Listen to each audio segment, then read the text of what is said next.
Hello বন্ধুরা, আজ আমি বানাবো পাস্তা। আজ আমি দু রকমের পাস্তা বানাবো, white sauce pasta, red sauce pasta. পাস্তাগুলোকে প্রথমে বয়েল করে নেব, ওর সাথেই আমি ফুলকপিটাকেও বয়েল করে নেব। ওগুলো বয়েলে বসিয়ে দিয়ে এক সাইডে আমি একটা প্যানে কিছুটা পরিমাণ মাখন নিয়ে চিকেনগুলোকে দিয়ে দেবো। চিকেনটাকে ভালো করে ফ্রাই করে নেব, তাতে নুন ও গোলমরিচ দিয়ে ভালো করে নাড়াচাড়া করে ফ্রাই হতে দেবো।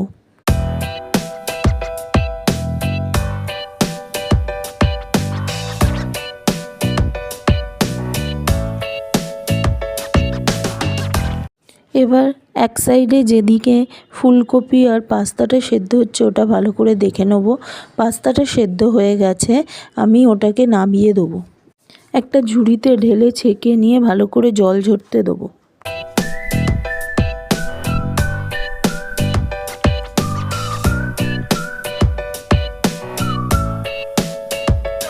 আর একটা ফ্রাই প্যান নিয়ে তাতে সাদা তেল দিয়ে কপিগুলোকে ভেজে নেবো ভালো করে।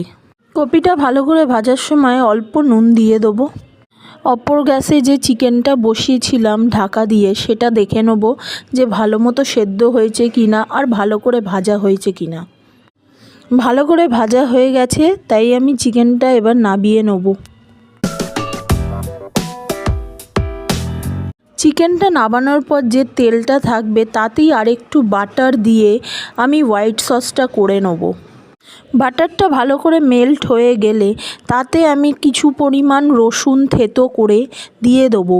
রসুনটা লাল লাল হলে তাতে 2 চামচ মতো ময়দা দিয়ে দেবো।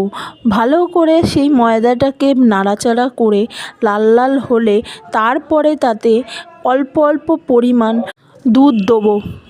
আর এক সাইডে ফ্রাই প্যানে যে সবজিগুলো ভাজতে দিয়েছি সেগুলো ভালো করে ভেজে নেব। ফুলকপিটা ভালো করে লাল করে ভাজার পর আস্তে আস্তে সব রকম সবজিগুলো আমি দিয়ে সেগুলোকে ভালো করে ফ্রাই করব। তাতে নুন অল্প পরিমাণ দিয়ে দেবো। এরপর যেদিকে হোয়াইট সসটা করছিলাম সেটা ভালো করে দেখব। ময়দাটা ভালো মতো হয়ে গেলে আমি বাটিতে দুধ নিয়ে সেটা অল্প অল্প করে দিচ্ছি আর ময়দাটাকে ভালো করে নাড়ছি, যাতে হোয়াইট সসটায় কোনো গুটলি পেকে না যায়। ভালো করে নেড়ে চেড়ে তাতে নুন, গোলমরিচ, অরিগ্যানো, চিলি ফ্লেক্স একে একে দিয়ে দেবো। মশলাগুলো ভালো করে দিয়ে নাড়াচাড়া করে নেব।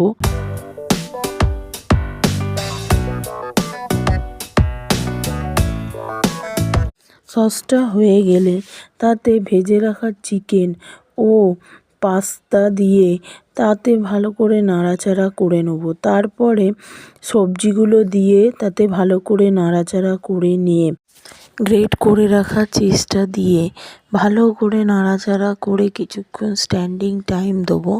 ঢাকা চাপা দিয়ে রেখে দেবো।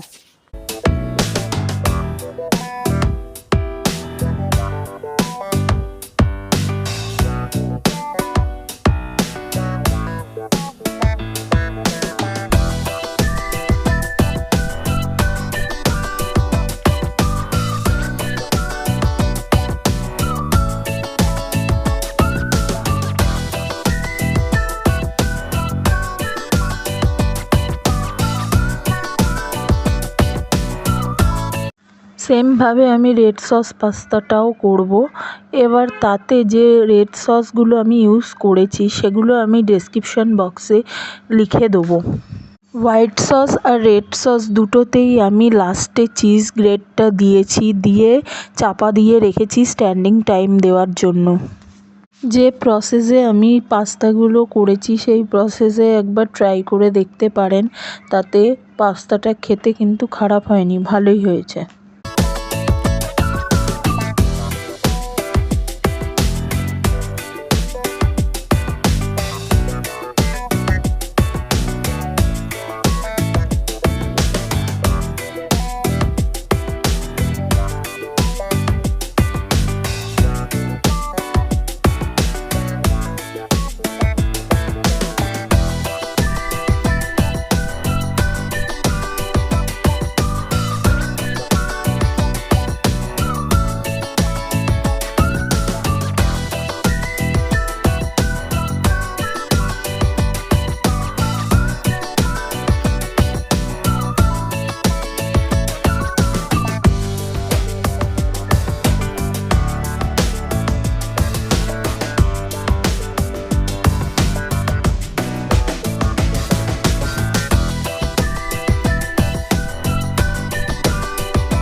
আমার এই রান্নার ভিডিওগুলো যদি আপনাদের সত্যি ভালো লেগে থাকে, প্লিজ ভিডিওটাকে যতটা পারবেন শেয়ার করুন, আর like, share, comment and subscribe করতে কিন্তু ভুলবেন না। আর পাশে থাকা বেল আইকনটিকে প্রেস করুন যাতে আমার ভিডিওর সব নোটিফিকেশানগুলো আপনারা তাড়াতাড়ি পান।